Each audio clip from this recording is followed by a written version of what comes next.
2 ಮಾವಿನಕಾಯಿನ ಕ್ಲೀನಾಗಿ ತೊಳೆದ್ಬಿಟ್ಟು ಸಣ್ಣ ಸಣ್ಣ ಪೀಸಾಗಿ ಕಟ್ ಮಾಡಿಕೊಂಡು ಮಾವಿನಕಾಯಿ ಪಚ್ಚಡಿ ಮಾಡೋಣ. ಇವತ್ತು ಅದಕ್ಕೆ ಫಸ್ಟು ಒಗ್ಗರಣೆಗೆ ಒಂದು 4 ಟೇಬಲ್ ಸ್ಪೂನಷ್ಟು ಎಣ್ಣೆ, ಸಾಸಿವೆ ಮತ್ತು ಕರಿಬೇವು, ಸ್ವಲ್ಪ ಈರುಳ್ಳಿ ಸಾಕು, ಇದಕ್ಕೆ ಜಾಸ್ತಿ ಹಾಕೋಂಗಿಲ್ಲ. ಈರುಳ್ಳಿ ಫ್ರೈ ಆಗಿದ ತಕ್ಷಣ ಮಾವಿನಕಾಯಿ ಕಟ್ ಮಾಡಿರೋ ಮಾವಿನಕಾಯಿನ ಹಾಕ್ಕೊಳ್ಳೋಣ.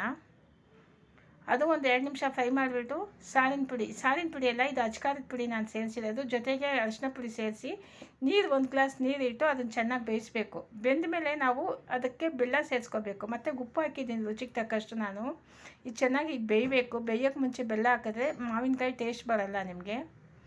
ಈಗ ಬೆಲ್ಲ ನಾನು ಅರ್ಧ ಕಪ್ಪಷ್ಟು ಬೆಲ್ಲ ಹಾಕಿದ್ದೀನಿ, ಅರ್ಧ ಕಪ್ಪಲ್ಲ, ಅರ್ಧ ಬಟ್ಲು.